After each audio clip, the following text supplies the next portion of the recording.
اب نئے مضمون کا آغاز ہوتا ہے جس کا عنوان ہے باز گشتن فرعون از میدان بشہر شادماں از تفریق بنی اسرائیل از زنان شان در شب حمل، یعنی حمل ہونے کی رات میں بنی اسرائیل کو ان کی عورتوں سے جدا کر دینے پر فرعون کا میدان سے شہر کی جانب خوشی خوشی واپس ہونا۔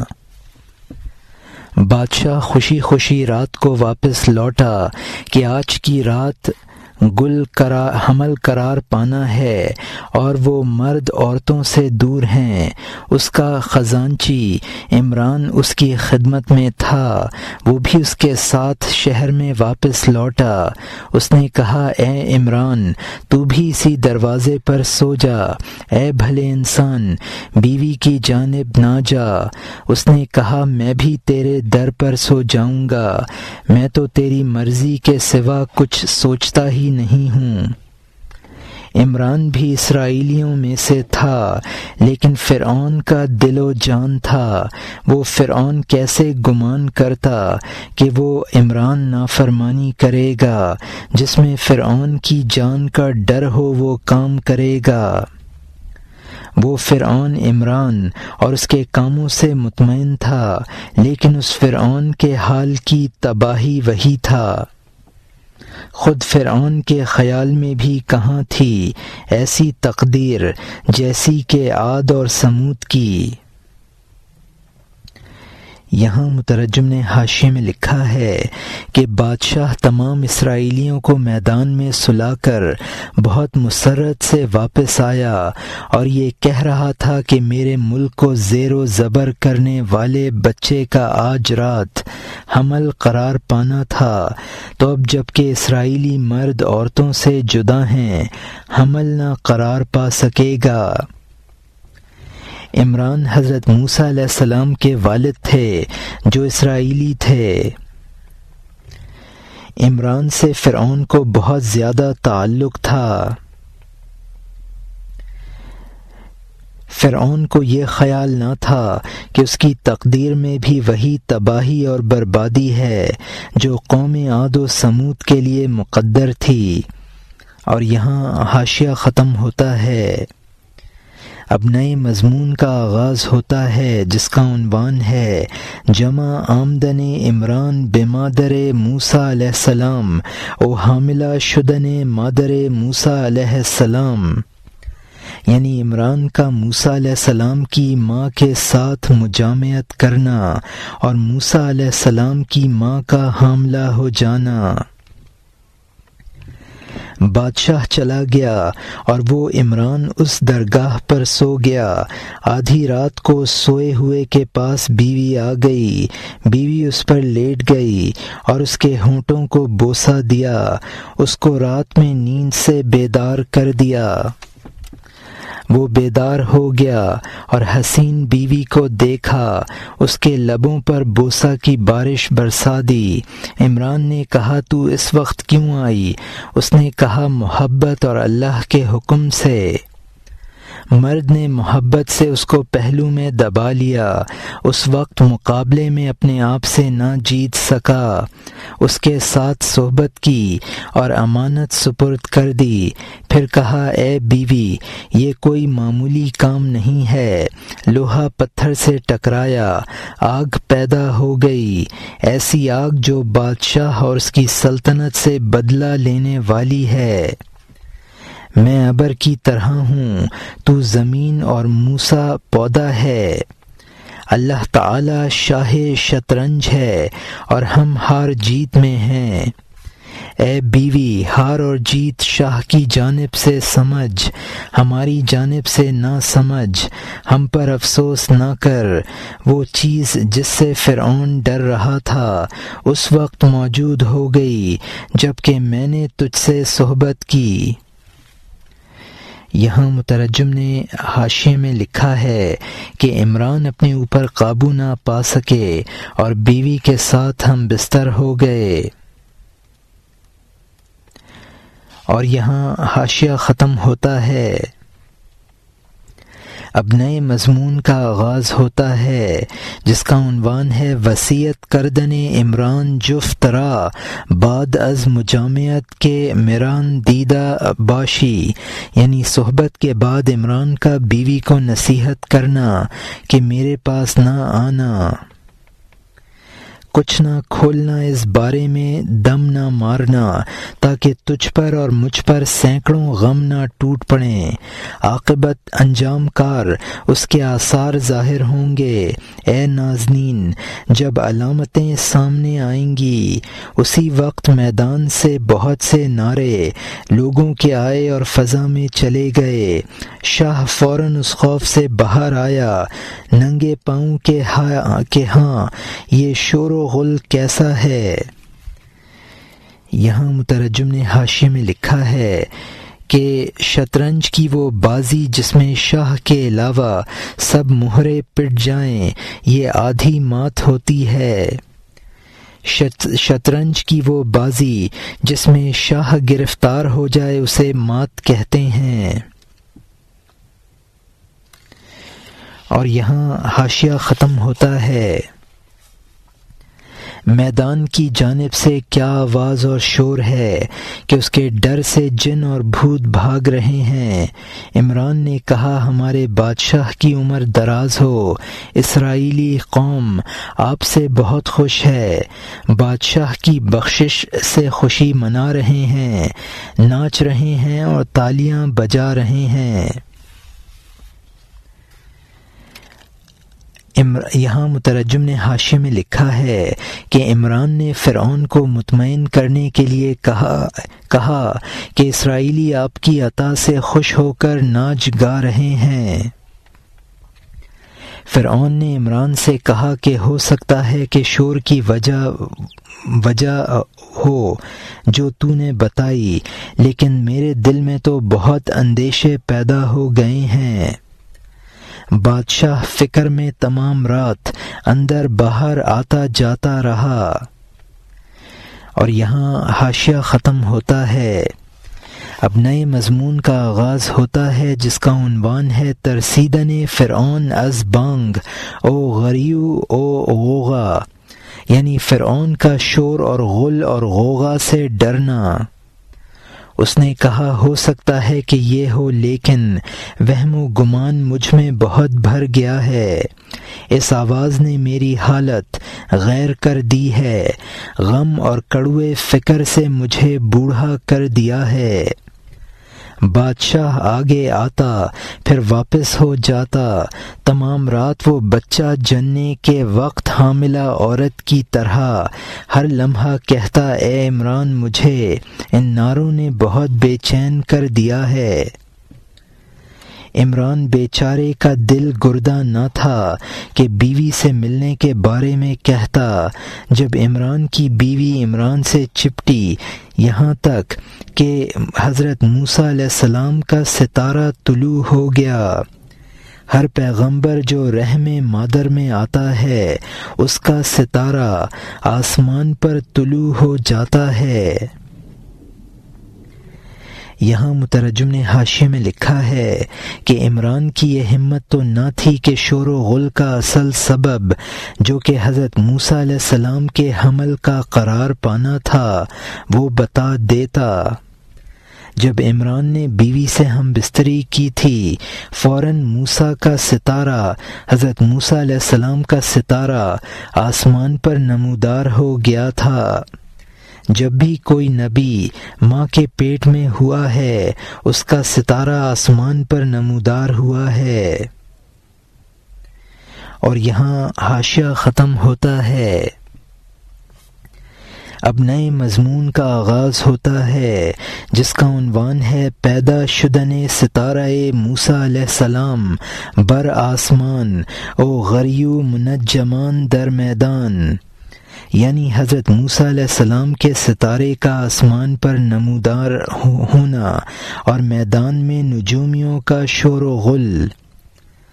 آسمان پر یعنی موسیٰ علیہ السلام کا ستارہ نمودار ہوا فرعون اور اس کے مکر و تدبیر کے خلاف۔ دن ہوا، فرعون نے اس عمران سے کہا اے عمران جا اس شور اور آواز کے بارے میں دریافت کر۔ عمران نے میدان کی جانب سواری ہانکی اور کہا یہ کیسا شور تھا کہ بادشاہ نہ سو سکا۔ ہر نجومی ننگے سر، کپڑے پھٹے ہوئے، ماتم کرنے والوں کی طرح سر پر خاک ڈالے ہوئے، ماتم کرنے والوں کی طرح ان کی آواز چلانے سے رند گئی اور ساز طرب خاموش تھے۔ داڑھی اور بال اکھاڑے ہوئے، منہ نوچے ہوئے، سر پر خاک ڈالے ہوئے، آنکھیں پرخون، اس عمران نے کہا خیر ہے، یہ کیسا کوہرام اور حال ہے، منحوس سال بری علامت دکھا رہا ہے۔ انہوں نے معذرت کی اور کہا اے امیر، ہمیں اس اللہ کے دست قدرت نے قیدی بنا لیا، ہم نے یہ سب کچھ کیا اور اقبال دولت طارق ہو گیا، بادشاہ کا دشمن پیدا ہو گیا اور غالب آ گیا۔ یہاں مترجم نے حاشیے میں لکھا ہے کہ عمران نے میدان میں جا کر منجموں سے شور و غل کا سبب دریافت کیا۔ سوگ میں لوگ کپڑے پھاڑتے ہوئے سر پر خاک ڈالتے ہیں اور چیخ و پکار سے ان کی آوازیں بیٹھ جاتی ہیں۔ ہمیں قدرت نے عاجز کر دیا اور ہم بچے کی پیدائش کو نہ روک سکے اور بچہ وجود میں آ گیا۔ یہ نجومیوں کا قول تھا۔ اور یہاں حاشیہ ختم ہوتا ہے۔ رات اس بچہ کا ستارہ نمودار ہو گیا، آسمان کی پیشانی پر ہماری آنکھوں میں دھول جھونک کر۔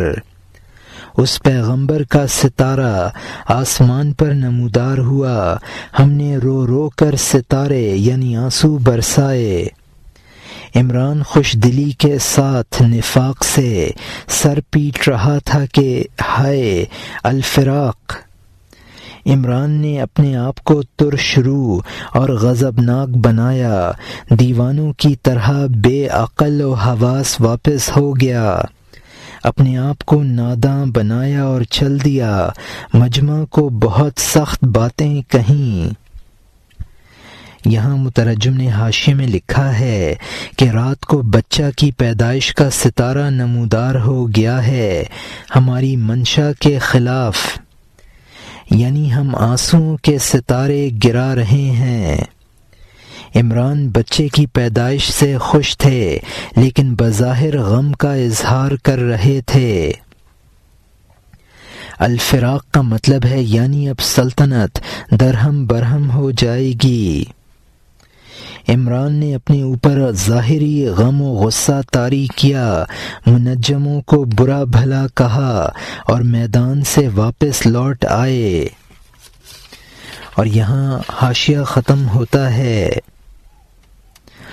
اس نے اپنے آپ کو ترشرو اور غمگین بنایا، اس نے الٹی چال چلی، بولا تم نے میرے بادشاہ کو فریب دیا، خیانت اور لالچ سے باز نہ آئے، تم بادشاہ کو میدان میں لے آئے، تم نے ہمارے بادشاہ کی آبرو ریزی کی، ذمہ داری کے لیے تم نے سینے پر ہاتھ رکھا کہ ہم بادشاہ کو غم سے فارغ کر دیں گے۔ آخر کار روپیہ برباد ہوا، کام ادھورا رہا، فرعون کے پاس گیا اور اس کو سب قصہ سنا دیا۔ جب اس نے سنا غصے سے اس کا منہ کالا پڑ گیا، اس کو اس روح تباہ نے غصے سے بلایا۔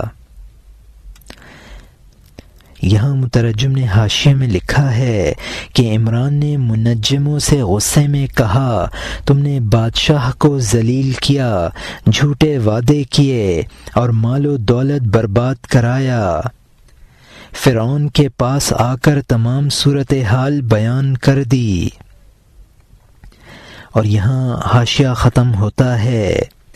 شاہ نے ان منجموں سے کہا اے خائنوں، میں تمہیں معافی کے بغیر سولی پر لٹکا دوں گا۔ ہم نے اپنی مذاق اڑوائی، مال کو دشمنوں پر خرچ کر ڈالا، حتیٰ کہ آج کی رات سب اسرائیلی بیویوں کی ملاقات سے دور رہے، مال اور آبرو ختم ہوئی اور کام ادھورا رہا۔ کیا یہ دوستی اور شریفوں کے کام ہوتے ہیں؟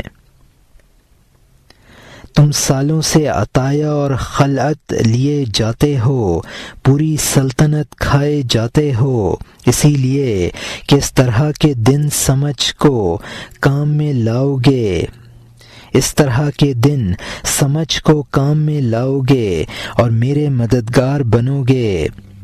تمہاری تدبیر اور علم اور نجوم یہ تھا، تم پیٹو اور مکار اور بدبخت ہو۔ یہاں مترجم نے حاشیے میں لکھا ہے کہ بادشاہ نے انہیں پھانسی پر لٹکانے کی دھمکی دی۔ جو مال بنی اسرائیل پر تقسیم کر دیا تھا اس کا فائدہ نہ ہوا، اسرائیلیوں کو بیویوں سے بھی علیحدہ رکھا، پھر بھی تم مقصد میں کامیاب نہ ہوئے۔ اور یہاں حاشیہ ختم ہوتا ہے، میں تمہارے ٹکڑے کر دوں گا، پھونک دوں گا، تمہارے کان اور ناک اور ہونٹ اکھاڑ دوں گا، میں تمہارے پہلے عیش کو بدمزہ کر دوں گا، میں تمہیں آگ کا ایندھن بنا دوں گا۔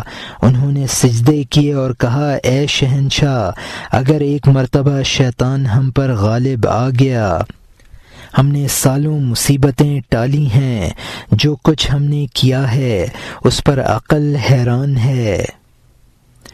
وہ ہمارے قابو سے نکل گیا اور اس کا حمل نمودار ہو گیا، اس کا نطفہ کودا اور رحم میں گھس گیا، لیکن اس کے معانی کے لیے ولادت کے دن کی اے شہنشاہ ہم حفاظت کریں گے، اس کی پیدائش کے دن ہم رصد بندی کریں گے تاکہ وہ بچ کر نہ نکلے اور یہ قضا ظاہر نہ ہو۔ یہاں مترجم نے حاشیے میں لکھا ہے کہ ایسے کارنامے ہم نے کیے ہیں جن پر عقل حیران ہے۔ اس غلطی کے مکافات ہم موسیٰ علیہ السلام کی ولادت کے دن کریں گے۔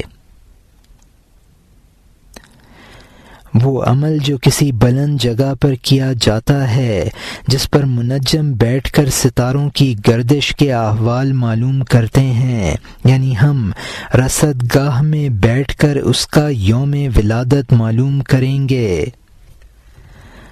اگر ہم ولادت کے وقت اس بچے کا تدارک نہ کر سکیں تو ہمیں قتل کرا دینا۔ اور یہاں حاشیہ ختم ہوتا ہے، اگر ہم اس کی نگہداشت نہ کریں تو ہمیں مار ڈالنا، اے وہ کہ عقلیں اور ہوش تیری رائے کے غلام ہیں۔ وہ 9 مہینے تک ایک ایک دن گنتا رہا تاکہ دشمن کو زخمی کرنے والا قضا کا تیر نہ چل جائے۔ جب مکان والا لا مکان پر حملہ کرتا ہے، اپنا خون کرتا ہے، مصیبتیں خریدتا ہے، قضائے خداوندی پر جو شب خون مارتا ہے، اوندھا گرتا ہے اور اپنا خون پیتا ہے۔ جب زمین آسمان سے دشمنی کرے، بنجر بن جاتی ہے، موت سے ٹکراتی ہے، جب نقش نقاش کا مقابلہ کرتا ہے، اپنی مونچھیں اور داڑھی اکھاڑتا ہے۔ یہاں مترجم نے حاشیے میں لکھا ہے کہ موسیٰ کی ولادت جو تباہی کا سبب ہے، قضائے خداوندی کا مقابلہ کرنے والا ذلیل ہوتا ہے۔ قضائے خداوندی کا مقابلہ کرنے والے کی مثال ہے، زمین و آسمان سے دشمنی مول لے گی تو خود کو تباہ کرے گی۔ زمین آسمان سے دشمنی مول لے گی تو خود کو تباہ کرے گی۔ اگر مخلوق خالق سے نزاع کرے تو خود مخلوق کی بربادی ہے، اور یہاں حاشیہ ختم ہوتا ہے۔ اب نئے مضمون کا آغاز ہوتا ہے جس کا عنوان ہے خواندن فرعون زنان بنی اسرائیل را کہ نوزائیدہ بودند سوئے میداں بمکر، یعنی فرعون کا بنی اسرائیل کی ان عورتوں کو مکاری سے میدان کی طرف بلانا جن کے حال میں بچے ہوئے تھے۔ 9 مہینے کے بعد بادشاہ نے تخت باہر نکالا، میدان کی جانب اور سخت اعلان کرایا، دوبارہ شہر کی جانب اعلان کرنے والا روانہ ہوا کہ اے عورتوں زمانے سے حصہ حاصل کر لو، کہ اے عورتوں بچوں کو لے کر میدان میں پہنچو تاکہ تم میری عطا اور بخشش سے خوش ہو، جس طرح کے پارسال مردوں کو ملا۔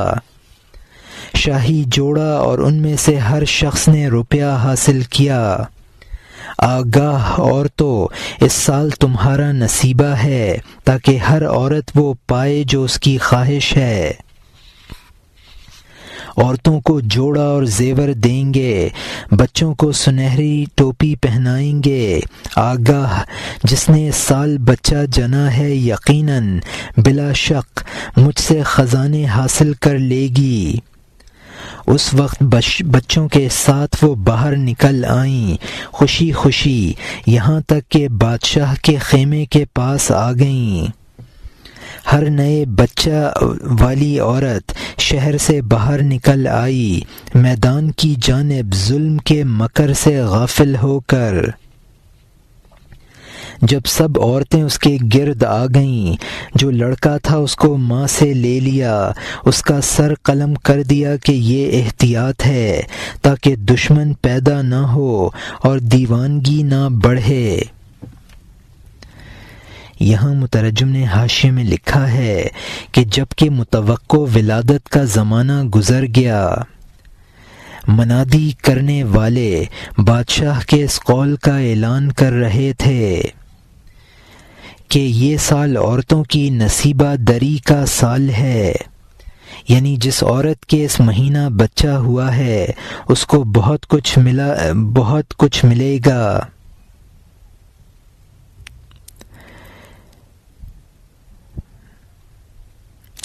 نوزائیدہ بچوں میں سے لڑکوں کو لے لیا، لڑکیوں کو چھوڑ دیا۔ اسرائیلیوں میں جو جوش و خروش حضرت موسیٰ علیہ السلام کی ماں کے پیٹ میں آ جانے سے پیدا ہوا اس میں اور اضافہ نہ ہو۔ اور یہاں حاشیہ ختم ہوتا ہے۔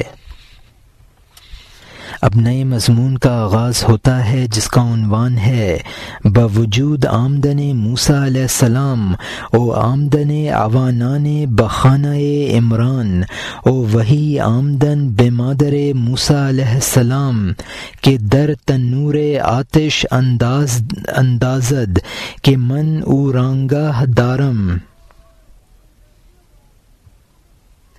یعنی حضرت موسیٰ علیہ السلام کا پیدا ہونا اور سپاہیوں کا عمران کے گھر پہنچنا اور حضرت موسیٰ علیہ السلام کی ماں کے پاس وحی آنا کہ ان کو آگ کے تنور میں ڈال دے کیونکہ میں اس کی حفاظت کروں گا۔ عمران کی بیوی جس نے موسیٰ کو جنا تھا اس نے اس فتنہ سے جلد دامن بچا لیا۔ اس کے بعد وہ مکر جو اس کتے نے عورتوں سے کیا، پھر دیکھ اس نے اس وقت کیا کیا۔ دائیوں کو گھر میں اس مجسم دغا نے جاسوسی کے لیے روانہ کر دیا۔ انہوں نے اس کو اشارہ کر دیا کہ یہاں ایک بچہ ہے جو میدان میں نہیں آیا کیونکہ اس کی ماں وہم اور شک میں ہے۔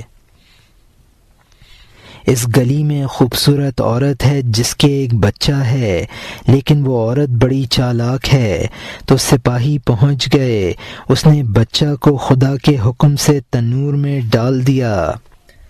عورت کے پاس اللہ تعالی کی جانب سے وحی آئی کہ بچہ ابراہیم خلیل اللہ کی نسل سے ہے، تو موسیٰ کو فوراً تنور میں ڈال دے۔ تاکہ آگ اور دھوئیں میں اس کی حفاظت کروں۔ عصمت یا نار کونی باردن لا تکون النار حرا شاردن، یعنی اے آگ تو ٹھنڈی ہو جا کی حفاظت کی وجہ سے آگ گرم اور سرکش نہ ہوگی۔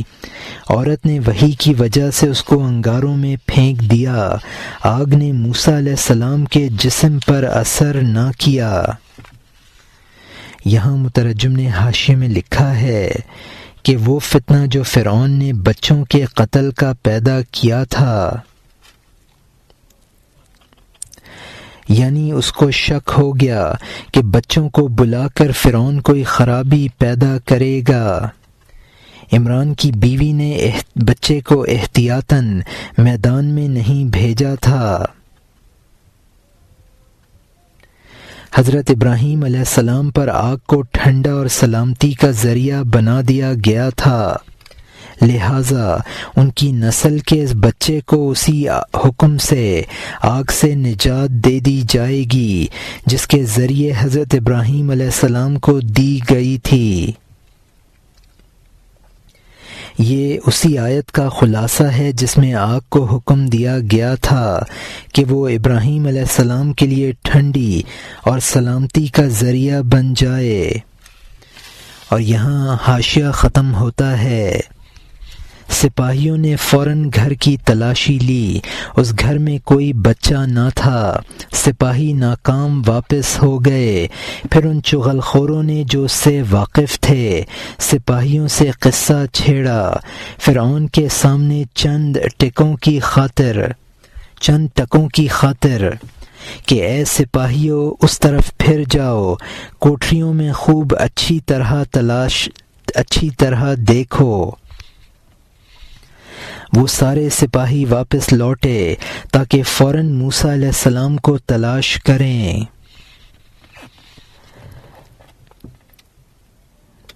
اب نئے مضمون کا آغاز ہوتا ہے جس کا عنوان ہے باز وحی آمدن بمادر موسیٰ علیہ السلام کے در آبش فگن القیہ فی الیم، یعنی حضرت موسیٰ علیہ السلام کی ماں کے پاس پھر وہی آنا کہ اس کو پانی میں ڈال دے، اس کو دریا میں ڈال دے۔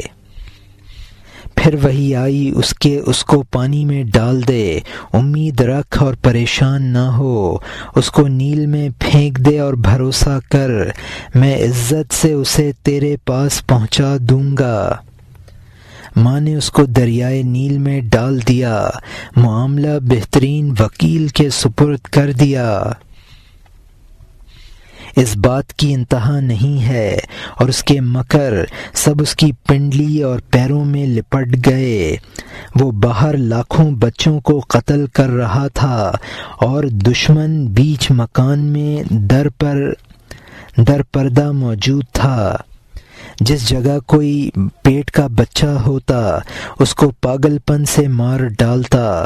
تدبیروں سے وہ دوربین اندھا سرکش فرعون کا مکر اژدہا تھا جو دنیا کے بادشاہوں کے مکر کو نگل گیا تھا۔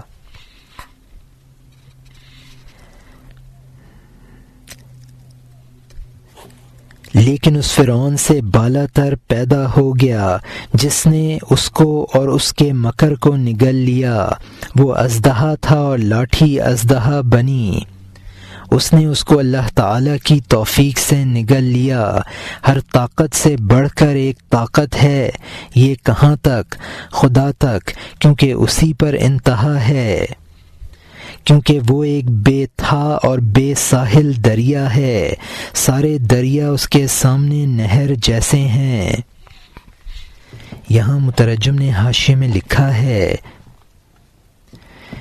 کہ حضرت موسیٰ علیہ السلام جنہوں نے فرعون اور اس کی سلطنت کو تباہ کر دیا تھا، فرعون اور اس کا مکر ایک اژدہا تھا۔ ہر طاقت سے بالا ایک دوسری طاقت ہوتی ہے اور سب سے بالا خدا کی طاقت ہے۔ خدائی طاقت لامحدود سمندر ہے، دوسری طاقتوں کے دریا اس کے مقابلے میں ایک نہر ہیں۔ اور یہاں حاشیہ ختم ہوتا ہے۔ ہیلے اور تدبیریں اگرچہ ازدہے کی طرح ہوں، الا اللہ کے بالمقابل وہ معدوم ہیں۔ جب میرا بیان یہاں پہنچا، سر رکھ دیا، فنا ہو گیا، اور خدائی راست روی کو زیادہ جانتا ہے۔ جو کچھ فرعون میں تھا وہ تیرے اندر ہے، لیکن تیرے ازدہے کنویں میں قید ہیں۔ ہائے افسوس، یہ سب تیرے احوال ہیں۔ تو ان کو فرعون سے وابستہ کرنا چاہتا ہے۔ جو کچھ میں نے کہا وہ سب تیرے احوال ہیں۔ میں نے ان میں سے 1% بھی پورا بیان نہیں کیا ہے۔ اگر تیرے احوال بیان کریں تو گھبراتا ہے، اور اگر دوسرے سے متعلق بیان کریں تو تجھے کہانی معلوم ہوتی ہے۔ ملعون نفس تجھے کتنا برباد کر رہا ہے۔ یہ ساتھی تجھے راہ ہدایت سے بہت دور لے جا رہا ہے۔ یہ برے احوال کے سارے زخم تیرے نفس کی وجہ سے ہیں۔ اے سخت کاہل، تو جہل سے مغلوب ہے۔ تیری نفسانی خواہشوں کی آگ کے لیے فرعونی ایندھن نہیں ہے، ورنہ فرعون کی آگ کی طرح وہ بھڑک رہی ہے۔ یہاں مترجم نے حاشیے میں لکھا ہے کہ ساری دنیاوی تدبیریں صرف ایک موجود یعنی اللہ تعالیٰ کے سامنے معدوم ہیں۔ فرعون کی جس قدر بری خصلتیں تھیں وہ ہر انسان کے نفس امارہ میں موجود ہیں۔ جو برائیاں میں نے بیان کی ہیں وہ نفس امارہ کی برائیوں کا 1% ہے، اور اس کا بیان بھی مکمل نہیں کیا جا سکا ہے۔ خود نفس انسانی میں جو فرعونی خصلتیں ہیں، اگر وہ خصلتیں کسی انسان کو سنائی جائیں تو وہ گھبرا جاتا ہے، دوسرے کی بیان کی جائیں تو ایک قصہ اور کہانی کے طور پر سنتا ہے۔ یعنی راہ ہدایت سے دور انسان کی بری خصلتیں ہیں، لیکن انسان اپنی خصلتوں سے جاہل اور ناواقف رہتا ہے۔ ہر انسان کو برائی کرنے کا موقع نہیں ملتا، ورنہ وہ وہی کام کرے جو فرعون نے کیے ہیں۔ اور یہاں حاشیہ ختم ہوتا ہے۔ تیرے نفس کی آگ کے لیے کوڑا کرکٹ نہیں ہے، ورنہ فرعون کی آگ کی طرح قہر ڈھانے والی آگ ہے۔ تاریخ گو سے قصہ سن لے تاکہ اس پوشیدہ راز کا تجھے علم ہو جائے۔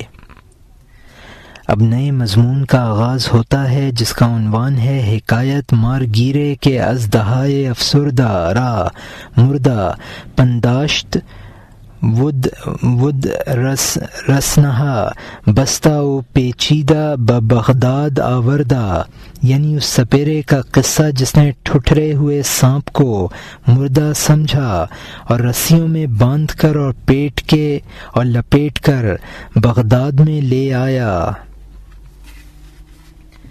ایک سپیرا ایک پہاڑ کی جانب گیا تاکہ وہ اپنے منتروں سے سانپ پکڑے، خواہ وہ سست ہو یا چست ہو، جو تلاش کرتا ہے وہ پا لیتا ہے۔ تو ہمیشہ جستجو میں دونوں ہاتھ مصروف رکھ، کیونکہ جستجو راستے کے لیے بہتر رہنما ہے۔ تو خواہ لنگڑا اور لولا اور صوتی صورت اور بے ادب ہو، اسی کی طرف کھسک اور اسی کو طلب کر۔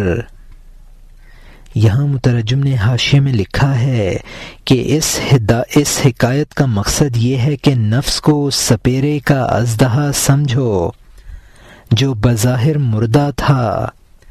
سپیرے کچھ منتر پڑھ کر سانپ پکڑتے ہیں۔ اگر طلب ہے تو مطلوب ضرور حاصل ہوگا، خواہ طالب سست ہو یا چست ہو۔ گھٹنوں کے بل چلنے والے کو کہا ہے۔ انسان کو چاہیے کہ اپنی معذوریوں کو نظر انداز کر کے طلب میں لگ جائے۔ طلب کرنے کے جس قدر بھی طریقے ہوں وہ اختیار کرتا رہے۔ اور یہاں حاشیہ ختم ہوتا ہے۔ تو خواہ لنگڑا اور لولا ہو اور صوتی صورت اور بے ادب ہو، اسی کی طرف کھسک اور اسی کو طلب کر، کبھی بول کر اور کبھی خوشی سے اور کبھی سونگ کر، ہر جانب سے شاہ کی خوشبو حاصل کر۔ حضرت یعقوب علیہ السلام نے اپنی اولاد سے کہا، حد سے زیادہ یوسف علیہ السلام کو تلاش کرو۔ اس جستجو میں کوشش سے اپنے ہر حص کو مستعد شکل ہر دانہ کی طرف روانہ کیا۔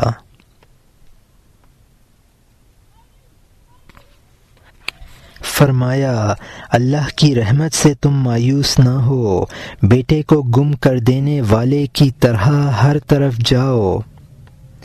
منہ کی حس کے ذریعے دریافت کرو، محبوب کے چہرے کو دل و جان سے تلاش کرو۔ یہاں مترجم نے حاشیے میں لکھا ہے کہ انسان کو چاہیے اپنی معذوریوں کو نظر انداز کر کے طلب میں لگ جائے، یعنی طلب کرنے کے جس قدر بھی طریقے ہوں وہ اختیار کرتا رہے۔ یوسف علیہ السلام کی تلاش و طلب میں اپنے ہر حص کو کام میں لاؤ۔ حضرت یعقوب علیہ السلام نے فرمایا تھا، لا تیائی من روح اللہ، یعنی اللہ کی رحمت سے مایوس نہ ہونا، یعنی یوسف علیہ السلام کی طلب و جستجو میں کبھی باتوں میں نہ آنا۔ اور یہاں حاشیہ ختم ہوتا ہے۔ اس جستجو میں کوشش سے اپنے ہر حص کو مستعد شکل میں ہر طرف روانہ کر دیا۔ فرمایا، اللہ کی رحمت تم سے مایوس نہ ہو، بیٹے کو گم کر دینے والے کی طرح ہر طرف بھاگا، لیکن اللہ منہ کی حس کے ذریعے دریافت کرو، محبوب کے چہرے کو دل و جان سے تلاش کرو۔ پوچھتے پوچھتے جان کی انعام بخشی کر دو، کان کو اس کے چوراہے پر لگا دو، جہاں سے اچھی خوشبو آئے اس کا سراغ لگاؤ، اس راز کا جس سے تم واقف ہو۔ جہاں کہیں کسی کی تو خرابی دیکھے، اس سے اصل خوبی کی جانب تو بہت رہنمائی حاصل کرے گا۔ یہ تمام نہریں ایک گہرے دریا کی ہیں، جس کو چھوڑو اور کل پر نظارہ کر۔ مخلوق کی برائیاں بھلائی کے لیے ہیں، بے سامانی کا سامان توبہ کا نشان ہے۔ مخلوق کی برائیاں بھلائی کے لیے ہیں، بے سامانی کا سامان توبہ کا نشان ہے۔ مخلوق کی لڑائیاں صلح کے لیے ہیں، تکلیف ہمیشہ راحت کے لیے جال ہے۔ مخلوق کی ناراضیاں محبت کے لیے پیدا ہوئی ہیں، مخلوق کے ظلم سے وفا کی امید ہے۔ ہر مار پیٹ مہربانی کے لیے ہوتی ہے، ہر شکوہ شکر کی خبر دیتا ہے۔ اے بھلے آدمی، جس سے کل کا سراغ لگا، اے دانا ضد سے ضد کا سراغ لگا۔ جیسا کہ لاٹھی حضرت موسیٰ علیہ السلام کے ہاتھ میں سانپ بنی، تمام عالم کو ایسا ہی سمجھ، لڑائیاں صحیح صلح پیدا کر دیتی ہیں۔ سپیرے نے تماشا کے لیے سانپ تلاش کیا۔ یہاں مترجم نے حاشیے میں لکھا ہے، اگر محبوب کی خبر دینے والے کو جان بھی دینی پڑے تو آمادہ ہو جانا چاہیے۔ جس محبوب کی تلاش میں نکلے ہو، یہاں سے مولانا نے محبوب حقیقی کے سراغ لگانے کا بیان شروع فرمایا ہے۔ انسان کی صفات اللہ کی صفات کا مظہر ہیں اور ان صفات کی اصل اللہ کی صفات ہیں۔ جس طرح خوبیاں رہنما ہیں اسی طرح انسانوں کی برائیاں بھی رہنما ہیں، کیونکہ ہر برائی کا انجام کوئی نہ کوئی بھلائی ہے۔ انسان کی بے سر و سامانی عمدہ حالت کا پیش خیمہ ہے۔ طوبیٰ جنت کا ایک درخت ہے جس کی شاخیں ہر جنتی کے گھر میں ہوں گی، جس سے وہ خوشبو اور پھل حاصل کرے گا۔ لڑائیاں صلح کا پیش خیمہ ہیں، کبھی لڑائی صلح پر ختم ہوتی ہے، کبھی مقصود پورا ہوتا ہے تو گویا مقصود سے صلح ہوئی۔ کبھی انسان لڑائیوں سے گھبرا کر خدا کی طرف رجوع کرتا ہے تو گویا خدا سے صلح ہوئی۔ انسان تکلیفیں اٹھاتا ہے تو راحت نصیب ہوتی ہے۔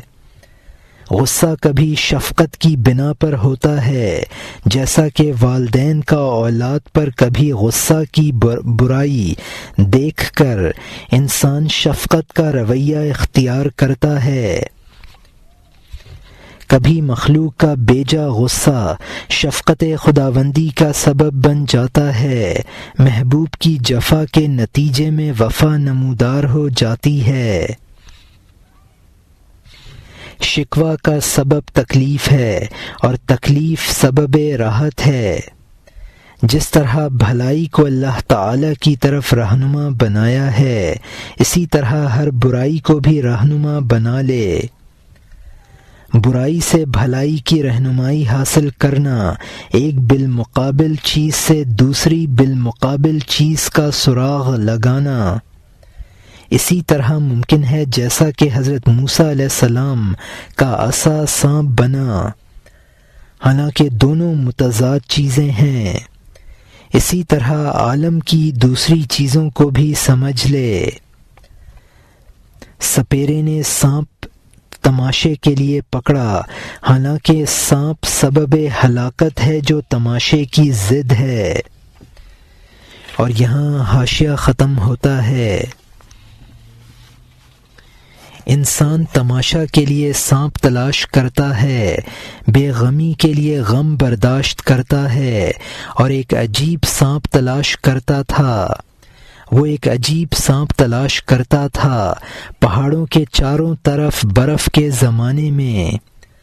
اس نے وہاں ایک مردہ بڑا اژدہا دیکھا کہ اس کی شکل سے دل خوفزدہ ہوتا تھا۔ سپیرا سخت جاڑے میں سانپ تلاش کرتا تھا، اس نے ایک مرا ہوا اژدہا دیکھا۔ لوگوں کے تعجب کے لیے سپیرا سانپ پکڑتا ہے، مخلوق کی نادانی تعجب ہے۔ یہاں مترجم نے حاشیے میں لکھا ہے کہ وہ سپیرا جاڑوں کے موسم میں پہاڑوں پر حیرت انگیز سانپ تلاش کر رہا تھا۔ سپیرے نے سانپ اس لیے پکڑا کہ وہ لوگوں کو دکھا کر حیرانی میں ڈالے۔ لوگوں کا سانپ کو دیکھ کر حیرانی میں پڑنا ان کی نادانی ہے۔ اور یہاں حاشیہ ختم ہوتا ہے۔ آدمی پہاڑ ہے، کیوں فریفتہ ہوتا ہے؟ پہاڑ سانپ کے معاملے پر کیوں حیران ہوتا ہے؟ آدمی مسکین نے اپنے آپ کو نہ پہچانا، بڑائی سے آیا اور کمی میں مبتلا ہو گیا۔ آدمی نے اپنے آپ کو سستا بیچا، اطلس تھا، اپنے آپ کو گدڑی پر سی دیا۔ یہاں مترجم نے حاشیے میں لکھا ہے کہ جس طرح پہاڑوں میں سانپ ہوتے ہیں، خود انسان میں برے اخلاق کے اژدہے موجود ہیں۔ تو ایک سانپ کو دیکھنے کا کیوں مشتاق بنتا ہے؟ اپنے اندر کے سانپ دیکھ لے۔ انسان کی سانپ پر حیرانی ایسی ہی ہے جیسے کہ پہاڑ سانپ پر حیران ہو۔ انسان نے اپنی رفعت اور بلندی کو نہیں سمجھا، اشرف المخلوقات پیدا کیا گیا تھا اور ارذل مخلوقات بن گیا۔ اور یہاں حاشیہ ختم ہوتا ہے۔ آدمی نے اپنے آپ کو سستا بیچا، اطلس تھا، اپنے آپ کو گدڑی پر سی دیا، لاکھوں سانپ اور پہاڑ اس پر حیران ہیں، وہ خود کیوں حیران اور سانپ کا دوست بنا۔ سپیرے نے اس سانپ کو پکڑ لیا، تعجب میں ڈالنے کے لیے بغداد میں آیا، ایک اژدہا گھر کے ستون جیسا موٹا، روزی کے لیے وہ اس کو کھینچ رہا تھا کہ میں ایک مردہ اژدہا لایا ہوں، اس کے شکار میں نے خون جگر سے پیا ہے۔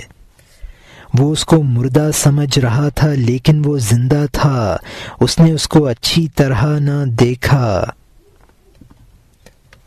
یہاں مترجم نے حاشیے میں لکھا ہے کہ انسان بڑھیا چیز سے گھٹیا بن گیا۔ کائنات انسان کے اعلیٰ مقام سے حیران ہے، لیکن یہ انسان اپنی حماقت سے ادنیٰ مخلوق کو دیکھ کر حیران ہوتا ہے۔ وہ دانگانہ وہ چندہ ہوتا ہے جو چند مسافر سفر کے اخراجات کے لیے باہمی جمع کریں، یعنی گھر کا ساز و سامان۔ اور یہاں حاشیہ ختم ہوتا ہے۔ وہ جاڑے اور برف سے ٹھٹر گیا تھا، زندہ تھا اور بظاہر مردہ نظر آتا تھا۔ عالم ٹھٹرا ہوا ہے اور اس کا نام جماد ہے۔ اے استاد، جامد ٹھٹرا ہوا ہوتا ہے، ٹھہر جا کہ حشر کا سورج نمودار ہو تاکہ تو دنیا کے جسم کی حرکت کو دیکھ لے۔ جبکہ حضرت موسیٰ علیہ السلام کی لاٹھی اس عالم میں سانپ بن گئی، عقل کو جمادات کے بارے میں علم ہو گیا۔ یہاں مترجم نے حاشیے میں لکھا ہے کہ مولانا رحمۃ اللہ علیہ فرماتے ہیں، دنیا میں جن چیزوں کو بے حس و ادراک جماد مانا جاتا ہے وہ بھی ٹھٹری ہوئی ہیں اور بظاہر جماد ہیں۔ حشر میں جب سورج ان پر پڑے گا تو ان کا ٹھٹرا پن ختم ہو جائے گا اور ان کا ان کا حصے ادراک نمودار ہو جائے گا، جیسا کہ اس اژدہے کا معاملہ تھا۔ جماد اور جامد کے لغوی معنی ٹھٹرے ہوئے کے ہیں۔ حضرت موسیٰ علیہ السلام کی لاٹھی جو بے حس و حرکت تھی، جب اس دنیا میں سانپ بن گئی تو عقل سمجھ گئی کہ ان جمادات میں بھی حرکت نمودار ہو سکتی ہے۔ اور یہاں حاشیہ ختم ہوتا ہے۔ تو خاک کا ٹکڑا ہے، تجھے جس طرح زندہ بنایا تو تمام خاکوں کو اسی طرح سے پہچان لینا چاہیے۔ وہ اس جانب مردہ ہیں اور اس جانب زندہ ہیں، اس جگہ چپ ہیں، اس جانب بولنے والی ہیں۔ جب وہ ان چیزوں کو اس جانب سے ہماری جانب بھیجتا ہے، وہ لاٹھی ہماری جانب آ کر اژدہا بن جاتی ہے۔ پہاڑ بھی اودی لہجہ اختیار کر لیتے ہیں، لوہے کا جوہر ہاتھ میں موم بن جاتا ہے۔ ہوا ایک سلیمان علیہ السلام کو اٹھا لے جانے والی بن جاتی ہے۔ سمندر موسیٰ کی بات سمجھنے والا بن جاتا ہے۔ یہاں مترجم نے حاشیے میں لکھا ہے کہ انسان بھی مٹی کا بنا ہوا ہے اور پھر اس میں حس و حرکت آ گئی ہے۔ اسی طرح دوسرے جمادات کو سمجھو، ان میں بھی حس و حرکت آ سکتی ہے۔ جمادات عالم دنیا کے اعتبار سے مردہ اور عالم آخرت کے اعتبار سے زندہ ہیں۔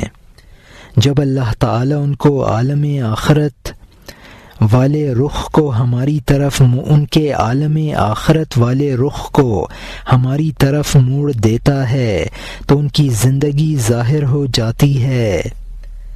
پہاڑ جو جمادات میں سے ہے، حضرت داؤد علیہ السلام کا نغمہ اختیار کر لیتا ہے۔ اپنا رخ بدلنے سے لوہا حضرت داؤد علیہ السلام کے ہاتھ میں موم بن جاتا ہے۔ ہوا جو بے حس و حواس ہے، حضرت سلیمان علیہ السلام کے لیے حمالی کا کام کرنے لگتی ہے۔ اور یہاں حاشیہ ختم ہوتا ہے۔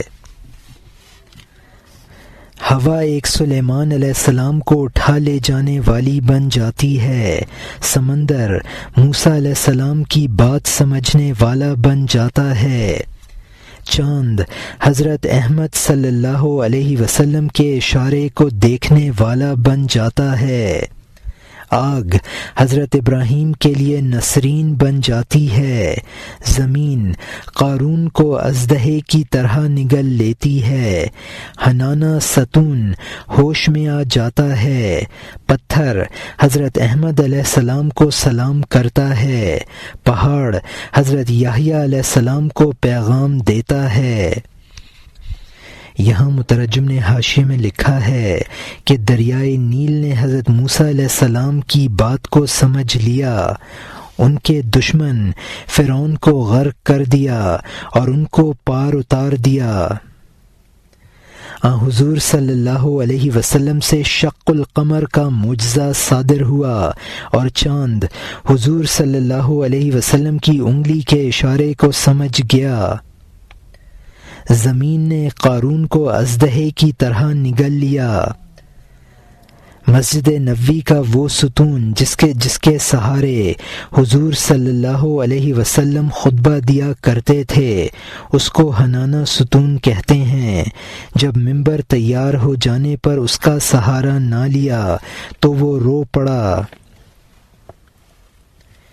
حضرت علی رضی اللہ عنہ سے منقول ہے کہ ایک موقع پر ہر پتھر آور درخت نے حضور صلی اللہ علیہ وسلم کو سلام کیا، حضرت یحییٰ علیہ السلام کو پہاڑ نے پناہ دی تھی۔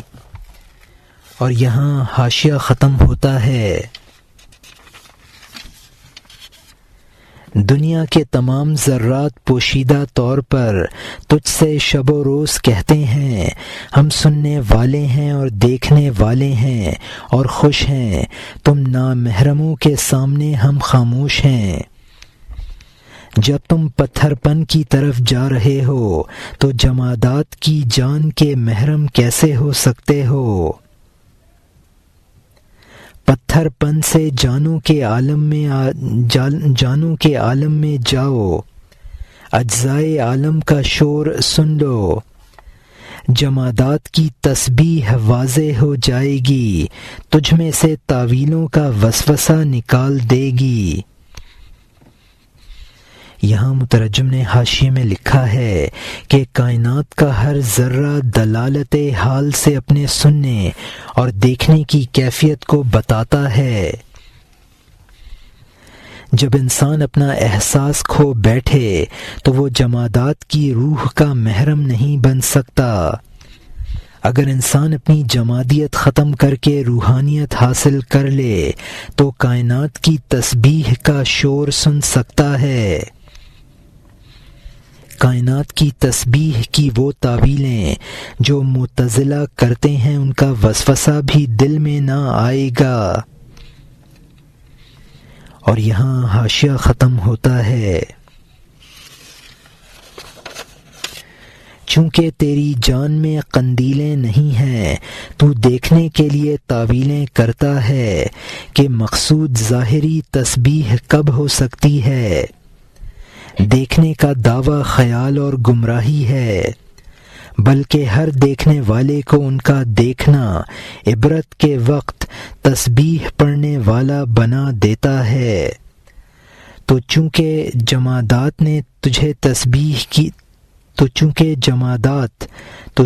وہ جمادات تجھے تسبیح کی یاد دلا دیتے ہیں، یہ دلالت پڑھنے جیسی ہے۔ معتزلہ کی یہ تعویل ہوتی ہے، اس پر افسوس جو حال کا نور نہیں رکھتا ہے۔ انسان جب ہوا سے ظاہری سے باہر نہ نکلے تو وہ غیبی تصویر سے ناواقف ہوتا ہے۔ یہاں مترجم نے حاشیے میں لکھا ہے کہ اگر انسان اپنی جمادیت ختم کر کے روحانیت حاصل کر لے تو کائنات کی تسبیح کا شور سن سکتا ہے۔ کائنات کی تسبیح کی وہ تعویلیں جو معتزلہ کرتے ہیں ان کا وسوسہ بھی دل میں نہ آئے گا۔ قرآن پاک میں ہے اِن مِّن شَيْءٍ إِلَّا يُسَبِّحُ بِحَمْدِهِ وَلَكِن لَّا يَفْقَهُونَ تَسْبِيحَهُمْ، یعنی ہر چیز اللہ کی تسبیح پڑھتی ہے لیکن تم ان کی تسبیح کو نہیں سمجھتے ہو۔ معتزلہ یہ تعویل کرتے ہیں کہ اس آیت میں تسبیح سے تسبیح ظاہری مراد نہیں ہے، بلکہ مراد یہ ہے کہ کائنات کا مشاہدہ کرنے والا تسبیح خواں بن جاتا ہے، تو جب کائنات اس کی تسبیح کا سبب اور دال بنی تو گویا وہ کائنات تسبیح خواں بنی۔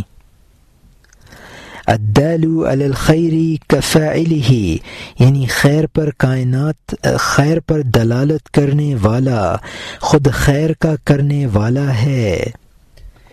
اور یہاں حاشیہ ختم ہوتا ہے۔